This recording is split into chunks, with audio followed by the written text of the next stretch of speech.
Mike's in Denver. Hey, Mike, how are you? I'm doing well, Dave. How are you? Better than I deserve. What's up? So I am an engineer. I'm not a small business owner, but I wanted to let you know I've still gotten a ton of value out of listening to this podcast, so thank you for that. Thank you. I've been working with the same company for almost 15 years. I started with them right out of college, actually, and I am a consultant. So my role includes a combination of technical project execution, business development and sales, quality control, leadership, mentoring, that sort of thing. So over the past, say, 5 or so years, I've been managing a service line. I kind of think of that as my own little small business, and we've been successful. We're definitely growing. This year, we're going to end up doing around 3 to 3.5 million. I've got 4 other team members that I work with. So as we continue to grow, I'm observing that we're kind of reaching the capacity of how much business I personally am capable of bringing in. I am right now pretty much the only one bringing in work to the group. So I'm able to successfully delegate the project execution to my teammates, but I'm starting to struggle with delegating the business development responsibilities to my team. If you doubled the amount of work coming in, can your team execute it? Yeah, to a point.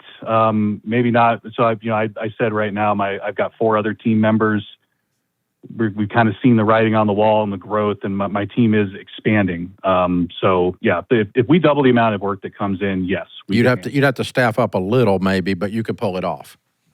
Yes, definitely. Okay, so this is it's what you're calling development, marketing, sales, right? Yeah. You're going to the out, leaving the cave, killing it, bringing it home. Exactly. Yeah, I spend a lot of time working with our clients, developing those relationships, talking with them, understanding what their problems are, and how many clients do you all have to do 3.5?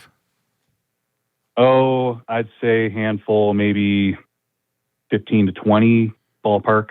Okay. And what type of business are the client? This is a B2B operation. Yeah. So I work in the oil and gas industry, dealing with helping them maintain their equipment integrity. So how do you find a new client? Well, a lot of it comes through existing relationships within my larger organization. So, I've been working with a company that's relatively large. They're about, they do about 150 million in revenue a year, about 500, 600 employees. And then we even have a larger parent company that's gigantic. They're 20 billion, 45,000 But I mean, employees. if you hired someone to come along and learn what you do to bring more business in, what would they do?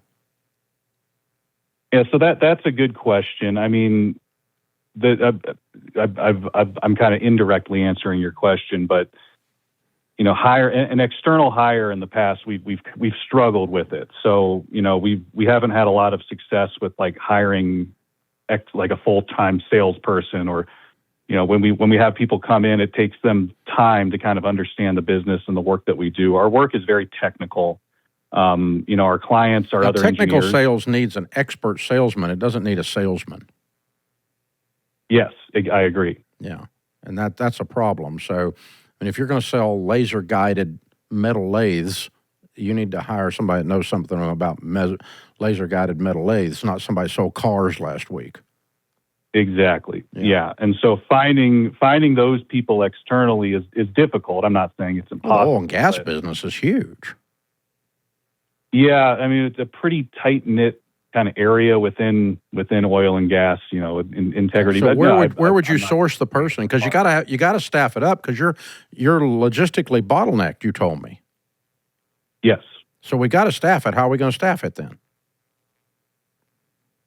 Well, I mean, in my mind, the solution is either to look externally, like we've been talking about a little bit, or internally. So the people who I'm working with, my team members, are great, bright, smart, good engineers. But it takes, I'm trying to kind of go down the road of, leadership, mentorship, kind of developing them into supporting more of that role, but that takes time. but that's kind of what I'm calling about, is maybe there's something I'm missing here, because I can see, it's an external hire. There's challenges When with you that. started doing this, what was the size of the revenue? How many years ago? So when I took over this specific kind of service line, it was just me and, maybe one other direct report, and we were just coming out of COVID. I mean, it was less than $1 million. We were, during COVID, it was just okay. So you tripled it in 3 years. Had you Pretty ever much, been yeah. selling before? Not in as large of a capacity. The selling is kind of what put me into this role. I'm as an engineer, I'm not naturally, somebody who wants to sell, but I found out I'm pretty good at it.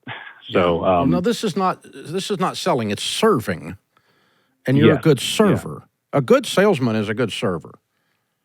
And so what you need is a junior version of you, Mike. And don't look down on them, because just 36 months ago, you were them.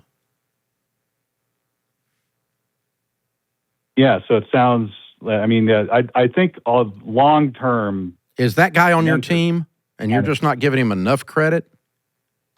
I don't want him to start making $3 million. I want him to make $1 million. So I have a person on my team who I'm kind of eyeing for that role, and he's, we're working towards getting him to the point where he can talk and interact with clients more directly, more often.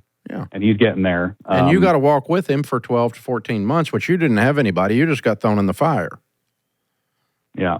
But at least you got you to help him walk to give him some people skills, give him some reading to do. Here's how we handle this. And, yes, you have to have the technical skills. Absolutely. That is 85% of this role. But 15% is people skills still. He's still got to be able to get along with others. He can't, he's actually got to smile and, that kind of stuff. And so, it's not glad handing or some kind of checkered coat sales or something, but it is a thing where you're building trust in our expertise and in the quality of humans that we are. And that's what gets you the business. And you got to get that guy in and start mentoring him and bring him up. The thing I have struggled with, and I've had this discussion not long ago with a couple of our leaders here, is we've got some positions they needed to roll some people up into, and they're like, well, he's not ready, and I don't know. And I'm like, dude, he's so much more ready than you were when I put you in the role. So quit being such a snot, And that was me talking to my guys. I'm not telling you that, Mike, but I might. No, I think you got a guy on the team that is probably more ready than you think, but I don't want you to turn him loose. We'll keep the training wheels on for a while. You walk along beside him, hold the back seat till he gets his balance.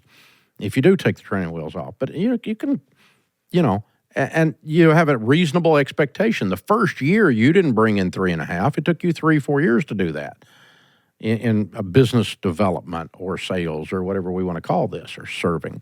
So yeah, get them in the saddle, man, and be excited about it. I think it's an opportunity. You have found listening to you talk, you are confident and competent at what you do, and you found great satisfaction in delivering the product, the high quality product to these customers, and you serve them well, and you just want to make sure somebody else does it the way you do it. And the only thing you can do there is just walk with them. And when you trust their competence, to the extent you trust their competency and their integrity, both of which take a little time, is the extent that you can let go of the back seat and let the bicycle take off on its own. But until then, we're out of breath. We're running along beside them, trying to get the 4-year-old to get his balance. But that's okay. Everybody's a 4-year-old once. You were 36 months ago. I was 36 years ago. So there you go. And yeah, you're serve them. Serve the person that you're moving up, and trust them more than you think you can, and they'll live up to it. They'll step into those shoes. You're a good guy. You really are. You're really doing good work. I can hear it. I can tell by the way you're forming your sentences, putting this together, the quality of person you are. Serve the people you're leading. Serve your customers. And if you do that, you'll find a way to move this guy up, and he does need to move up. He's ready.